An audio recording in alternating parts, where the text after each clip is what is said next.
وہ کہتے ہیں جی کہ جو کشمیری پنڈتس ہیں ان کا سیف ریٹرن اور ان کی ریہیبلیٹیشن جو ہے وہ کرنی ہے. اس کے لیے ایک میرا خیال ہے ایک پروگرام ہے جس کو وہ شروع کرنا چاہتے ہیں، جس میں وہ کہتے ہیں کہ جتنے بھی ہندو ریپرزینٹیٹیوز ہیں، ویلفیئر بورڈ ہیں، ڈسپلیسڈ کمیونٹی کو سب کو جو ہے وہ لے کے آیا جائے گا. جب ٹیررزم چرم سیما پر تھا تب کافی کشمیری پنڈت اور ہندو سکھ بھائیوں نے اپنی سمپتی بیچ کر یہاں آئے تھے، اچت دام نہیں ملے تھے، ان کو یوگیہ دام دلانے کا یا تو سمپتی واپس دلانے کا کام آلریڈی ہم کر چکے ہیں اور 6000 لوگوں کو بسانے کا کام بھی ہمارا آلموسٹ سماپتی کے.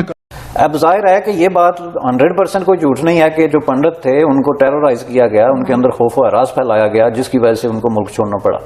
ورنہ ایک تو آپ کشمیر جیسی جگہ پہ رہتے ہوں اور پھر صدیوں سے رہتے ہوں، پنڈت جو ہیں وہ اصل سن آف دا سائل ہیں، وہ مسلمانوں سے بھی پہلے وہاں پہ آباد ہیں اور ان کا بڑا کنٹریبیوشن ہے اسٹیٹ کی جو ہے وہ پورے پروسیس میں. کشمیری پنڈتوں کا تعلق ہے تو وہ they are part of Kashmir and I would think کہ ان کو بھی اتنے ہی حقوق ملنے چاہیے اور وہاں پہ ان کے ساتھ اسی طریقے سے انسانی سلوک ہونا چاہیے.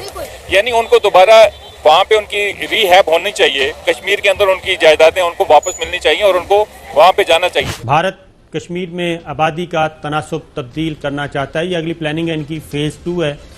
ایک کشمیری پنڈت جو یہاں سے قریب 30 سال پہلے ملٹنٹ کے ڈر سے چلے گئے تھے اور اب وہ 30 سال کے بعد واپس آئے ہیں اور یہاں کا جو ان کے نیبرز ہیں، ان کے پڑوسی اور جو دکان آس پاس کے دکاندار ہیں وہ کافی خوش ہیں ان سے. وہ کہتے ہیں جی کئی دہائیوں سے جو پنڈتس ہیں وہ انصاف کا انتظار کر رہے ہیں اور نریندر مودی صاحب جو ہے اور جو این ڈی اے کی گورنمنٹ ہے اس نے یہ بولڈ سٹیپ لیے ہیں کہ ہم ایک تو 370 کی آپ کو پتہ ہے ایبروگیٹ کیا ہے، اس کو cross border terror attacks network کو ڈسمینٹل کر دیا. وہ یہ کہہ رہے ہیں. نمسکار دوستو، ہندوستان تک کی ایک اور ویڈیو میں آپ کا پھر سے سواگت ہے. دوستو ایک بہت بڑی نیوز نکل کے سامنے آ رہی ہے. بھارت کے ہوم منسٹر امت شاہ جی نے بھائی ایک بیان دیا ہے کشمیری پنڈتوں کے اوپر. جی ہاں دوستو، انہوں نے بولا کہ کشمیری پنڈتوں کی اب گھر واپسی کروانی ہوگی. مطلب کہ جو کشمیری پنڈت، جب ٹیررزم کشمیر کے اندر پیک پر تھا، بہت ہی زیادہ آتنکی حملے ہوتے تھے پاکستان کی سائڈ سے، تب بھائی کشمیر کے جو پنڈت تھے، کشمیری ہندو تھے بھائی، وہ اپنے گھر چھوڑ کے دوسری جگہ شفٹ ہو گئے تھے. دوستو ان کا حق تھا وہاں پہ رہنے کا، پر بھائی ڈیو ٹو سم کنڈیشنز ان کو بھائی وہاں پہ سوٹ نہیں ہو پاتا رہا تھا رہنا، کیونکہ بھائی جو وہاں کی جو مسلم کمیونٹی تھی وہ بھائی سیدھا ڈائریکٹ کشمیر کے ہندوؤں کو، پنڈتوں کو ٹارگٹ بنا رہی تھی. ان کے ساتھ بھائی اتیاچار ہو رہے تھے بہت زیادہ. اس وجہ سے بھائی مجبوری میں انہیں وہ جگہ چھوڑنی پڑی تھی. مطلب ایسا کہہ سکتے ہو انہیں اپنا ہی گھر چھوڑنا پڑا تھا. اب جب بی جے پی کی سرکار آئی ہے تو ہمیں پتہ ہے کہ کس طریقے سے بھائی کشمیر کے اوپر کام کیا جا رہا ہے. تو اسی میں بھائی اب اسکیم لانچ کرنے جا رہی ہے ایک گورنمنٹ، جس میں کشمیری پنڈتوں کی بھائی گھر واپسی کروائے گی. اس اسکیم کو بھائی بہت ہی زیادہ اپریشیٹ کیا جا رہا ہے. وہ کہتے ہیں جی کہ جو کشمیری پنڈتس ہیں ان کا سیف ریٹرن اور ان کی ریہیبلیٹیشن جو ہے وہ کرنی ہے. اس کے لیے ایک میرا خیال ہے ایک پروگرام ہے جس کو وہ شروع کرنا چاہتے ہیں، جس میں وہ کہتے ہیں کہ جتنے بھی ہندو ریپرزینٹیٹیوز ہیں، ویلفیئر بورڈ ہیں، ڈسپلیسڈ کمیونٹی کو سب کو جو ہے وہ لے کے آیا جائے گا. وہ کہتے ہیں جی کئی دہائیوں سے جو پنڈتس ہیں وہ انصاف کا انتظار کر رہے ہیں اور نریندر مودی صاحب جو ہے اور جو این ڈی اے کی گورنمنٹ ہے اس نے یہ بولڈ سٹیپ لیے ہیں کہ ہم ایک تو 370 کی آپ کو پتہ ہے ایبروگیٹ کیا ہے، اس کو cross border terror attacks network کو ڈسمینٹل کر دیا. وہ یہ کہہ رہے ہیں کہ جو کشمیری پنڈتس کی ریہیبلیٹیشن ہوگی.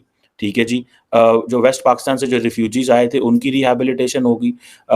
انٹرنلی جو نگلیکٹڈ کمیونٹیز ہیں جن کو والمیکی اینڈ گورکھاز کہتے ہیں ان کو جو ہے ان کی ٹیک کیئر کی جائے گی اور انکوائری کمیشن بھی بٹھایا جائے گا کہ جو کشمیری ہندوز اور سکھوں کے ساتھ جو ان کو سلوشنز دیے جائیں اور ان کے جو مسئلے مسائل ہیں وہ حل کیے جا سکیں. یہ ایک میں سمجھتا ہوں کہ دیٹ ٹیلز دا پکچر. یہ پکچر جو ہے وہ سامنے آئی ہے.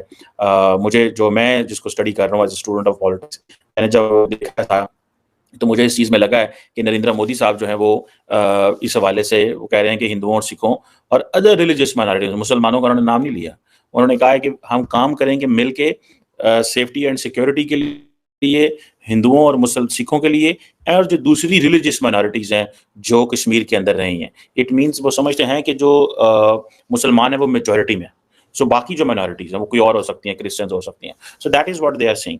اور وہ کہہ رہے ہیں کہ ایک ہی بار کہ کشمیریوں کو جو ڈسپلیسڈ ہندو اور سکھ ہیں ان کی جو ڈگنیفائڈ لیونگ سٹینڈرڈ ہیں وہ مینٹین کیا جائیں گے